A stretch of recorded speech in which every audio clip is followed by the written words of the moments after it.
qual é o peso que a nossa mente tem em cima das nossas doenças, do nosso corpo, como que afeta nosso poder da mente para controlar os problemas do corpo. O cérebro é uma usina produtora de realidade. O cérebro não sabe do cérebro. Quando o indivíduo está numa crise ansiosa, ele está criando um estado de alerta de um perigo que ele não sabe de onde vem e nem a que hora chega. A sensação que dá, Raul, é que vai chegar a qualquer momento. Então o indivíduo começa a montar uma infraestrutura neurofisiológica para combater aquilo. Então, por exemplo, o sujeito começa a pensar, isso é muito comum, poxa, e o dia que a minha mãe morrer? Vai ser muito difícil para mim. Então ele começa a pensar no velório, começa a pensar que sensações ele vai ter. Quando ele pensa que não, ele está travando a estrutura muscular, ele está acelerando o corpo, ele está fazendo vasoconstricção e a pressão arterial sobe. Mas tudo isso são mecanismos que o cérebro faz, e a natureza é perfeita nessa hora, tentando entender que o indivíduo vai entrar a qualquer momento em um mecanismo de luta e de fuga. Então você faz vasoconstricção e o sangue sai da pele, por isso ficamos pálidos quando estamos nervosos, porque se a gente se cortar vai sangrar o menos possível. O coração acelera para bombear sangue para as extremidades, para dar mais força aos músculos com a presença de mais sangue e de mais potência circulando o sangue. Então você consegue correr melhor e por aí vai. É natural as pessoas na ansiedade sentir desarranjos intestinais, vontade de ir ao banheiro porque a bexiga começa a tensionar, exatamente para você esvaziar e ficar um pouco mais leve, porque uma pessoa que está, ainda que poucas gramas mais leve, do ponto de vista de performance, ela consegue ter uma capacidade de chegar muito mais longe correndo, por exemplo, no ato de fuga, entende?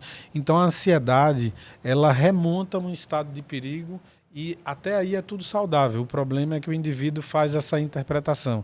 Eu estou em casa, na segurança, com esses pensamentos que estão me assolando, e por que eu estou sentindo tudo isso? Muitas vezes o sujeito não tem a capacidade de perceber que minutos antes ele estava construindo um verdadeiro cenário, premeditando uma coisa. Um verdadeiro cenário de dor, de horror, de guerra, de mal-estar, mas ele não conecta isso, né? E por isso deflagra as sensações. O estresse, Raul, ele é saudável. A gente submete o nosso corpo ao estresse quando fazemos uma caminhada, uma corrida, como vamos na academia malhar. O estresse prejudicial e negativo é quando você se submete a uma sensação de alerta, de estresse e não sabe sair dele. Por exemplo, você saiu da sensação do perigo. Imagine você sair de uma corrida e continuar com o coração acelerado por horas e horas e horas. Então, como é que controla isso? Pois é. O primeiro controle é da mente, é você aprender a entender, a conduzir os seus pensamentos. A meditação, por exemplo, é uma coisa que é curiosa, porque do ponto de vista popular as pessoas dizem assim, meditar é esvaziar a mente. Não tem nada a ver com isso. Meditar é se manter numa capacidade de foco e atenção tal que você observa tudo que está passando pela sua mente. Ou seja, o contrário de esvaziar. Exatamente. Lotar, porém, com coisas que você escolhe estar lá, né? E nem precisa escolher, você escolhe ver passar. Você se distancia como se não fosse você, apresentando ali os seus pensamentos em uma tela, como se estivesse assistindo um longa-metragem dos tantos que você já fez. Sabe qual é o grande detalhe desse processo? A gente está acostumado a manter o estado de alerta tenso. E imagine você manter o estado de alerta relaxado. Então vem uma filosofia muito próxima de artes marciais. Sem sombra de dúvida. Agora entendi. Sem sombra de dúvida. As artes marciais, elas trazem uma proposta de uma meditação dinâmica. Perfeito. Você meditar, entrar em estado de relaxamento e de flow, apesar de estar executando um ritual, por exemplo. Extremamente alerta. E extremamente alerta. Tudo, porém, tranquilo. Essa divisão também é muito comum no treino de alta performance para snipers, né? Atiradores de elite. O sujeito tem que estar com alguém na mira que vai ter uma vida eliminada em poucos segundos pela mão dele. Ele precisa estar atento, focado, porém ele não pode estar tenso nem alerta, ele tem que estar relaxado. Isso é uma contradição do ponto de vista mental a princípio, mas claro, se você faz um treino, você consegue.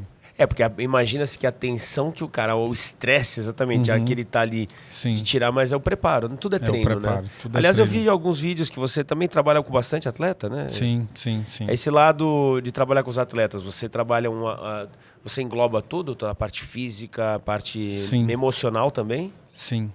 Porque Eu defendo a tese de que, através do corpo, dos músculos, você pode chegar ao cérebro e vice-versa. Exatamente. Não, porque como é que você junta a parte, então, física, mental, emocional? Porque é difícil, né, distinguir a mental, o emocional e aí Sim. a religiosa. Isso que eu ia te perguntar. Como é que é o seu lado religioso?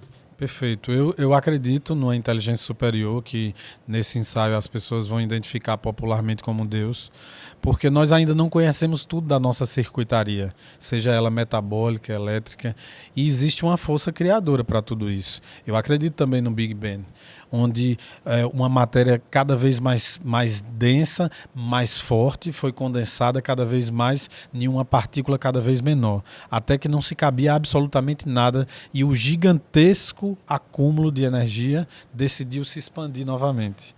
Essa expansão e essa explosão do Big Bang foi tão grandiosa que ela continua se expandindo até hoje.